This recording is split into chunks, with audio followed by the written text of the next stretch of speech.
ಎಲ್ರಿಗೂ ನಮಸ್ಕಾರ. Welcome back to my channel. ನಾನಿವತ್ತು ನಿಮಗೆಲ್ಲ ತಡ್ನಿಕಾಳು ವಡೆನ ಯಾವ ರೀತಿ ಮಾಡೋದಂತ ಹೇಳ್ಕೊಡ್ತಾ ಇದ್ದೀನಿ. ಈ ತಡ್ನಿಕಾಳು ವಡೆಗೆ ಏನೇನು ಇಂಗ್ರೀಡಿಯೆಂಟ್ಸ್ ಬೇಕು ನೋಡ್ಕೊಂಡು ಬರೋಣ ಬನ್ನಿ. ಮೊದಲಿಗೆ ನಾನು ಈ ತಡ್ನಿಕಾಳನ್ನು 2 ಬೇಳೆ ಆಗಿ ಒಡಿಸಿ ಇಟ್ಟಿರೋ ಅಂಥದ್ದು. ಇದನ್ನು ನೆನೆಸಿ ಸಿಪ್ಪೆ ತೆಗೆದು ತೊಳ್ಕೊಂಡಿದ್ದೀನಿ. ಈ 1.5 ಲೋಟ ತಡ್ನಿಕಾಳಿಗೆ ನಾನು 4 ಈರುಳ್ಳಿ ತೊಗೊಂಡಿದ್ದೀನಿ, ಮೀಡಿಯಮ್ ಸೈಜು. ಸ್ವಲ್ಪ ಕೊತ್ತಂಬರಿ ಸೊಪ್ಪು, ಸಬ್ಸಿಗೆ ಸೊಪ್ಪು, ಪುದೀನ, 1 ಹಿಡಿಯಷ್ಟು ನುಗ್ಗೆ ಸೊಪ್ಪು ತಗೊಂಡಿದ್ದೀನಿ.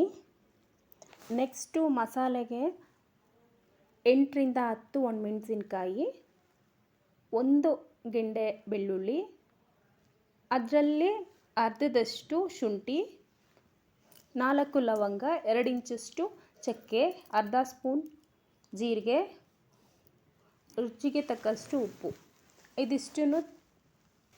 ಇದಿಷ್ಟನ್ನು ತರಿಯಾಗಿ ರುಬ್ಕೊಳ್ಬೇಕು.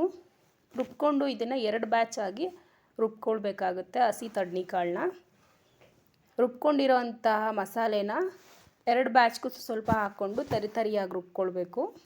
1 ಬ್ಯಾಚ್ ರುಬ್ಬಿದ್ದೀನಿ, ನೋಡ್ತಾ ಇರ್ಬೋದು. ಈ ಥರ ತರಿಯಾಗಿ ರುಬ್ಕೊಳ್ಬೇಕು ತಡ್ನಿಕಾಳು ವಡೆಗೆ ಯಾವಾಗ್ಲೂ. 2 ಬ್ಯಾಚನ್ನು ರುಬ್ಕೊಂಡಿದ ನಂತರ ಇದಕ್ಕೆ ಈರುಳ್ಳಿ,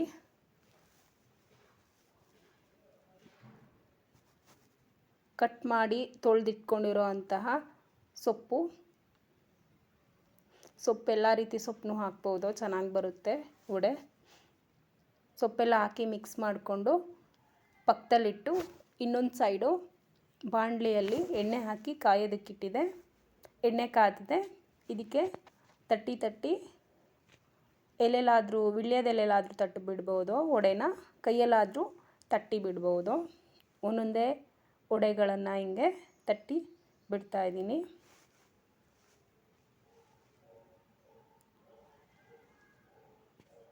ಈ ಥರ ವಡೆ ಯಾವಾಗಲೂ ಹೈ ಫ್ಲೇಮ್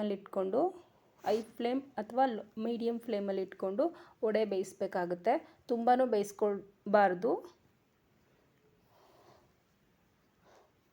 ಮೀಡಿಯಮಾಗಿ ಬೇಯಿಸ್ಕೊಳ್ಬೇಕು. ಈಗ ನೋಡ್ತಿದ್ರಲ್ಲ, ಈ ಥರ ಬೇಯಿಸ್ಕೊಂಡು ತೆಗೆದಿಟ್ಕೊಳ್ಳಿ. ತಡ್ನಿಕಾಳು ವಡೆ, ತಡ್ನಿಕಾಳಲ್ಲಿ 2 ರೀತಿ ತಡ್ನಿಕಾಳು ಬರುತ್ತೆ. ಒಂದು ಕೆಂಪು ತಡ್ನಿಕಾಳು, ಒಂದು ವೈಟ್ ತಡ್ನಿಕಾಳು. ವೈಟ್ ತಡ್ನಿಕಾಳಲ್ಲಿ ವಡೆ ಸಾಫ್ಟ್ ಬರುತ್ತೆ. ಕೆಂಪು ತಡ್ನಿಕಾಳಲ್ಲಿ ವಡೆ ಕ್ರಿಸ್ಪಿನೆಸ್ ಇರುತ್ತೆ. ಸಾಮಾನ್ಯ ಎಲ್ಲರೂ ವೈಟ್ ತಡ್ನಿಕಾಳನ್ನೇ ಯೂಸ್ ಮಾಡೋದು ವಡೆಗೆ. ನೋಡ್ತಾ ಇರ್ಬೋದು ತಡ್ನಿಕಾಳು ವಡೆ ಎಷ್ಟು ಚೆನ್ನಾಗಿ ಬಂದಿದೆ ಅಂತ. ಮನೆಯಲ್ಲಿ ನೀವು ಒಂದು ಸಲ ಟ್ರೈ ಮಾಡಿ ನೋಡಿ.